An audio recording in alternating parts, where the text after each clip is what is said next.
And dito sa loan amount is pwede natin kunin dyan yung desire mong amount kung magkano yung kukunin mo. So, for example, 5,000 and meron kang monthly na 1,057 pesos. I mean, kung 7,000 pala. 5,000 is nandyan. Nandyan 5,000 guys. So, ang monthly due mo is 755. But, hindi yan ang kukunin natin guys. Ima-max natin yan up to 15,000. At, ang ating monthly dues is 2,265 pesos. But take note guys huwag nyong kukunin ito kung wala kayong pambayad.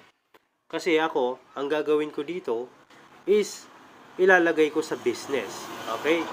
So kung meron kayong business is pwede nyong gawin ito guys. Alright?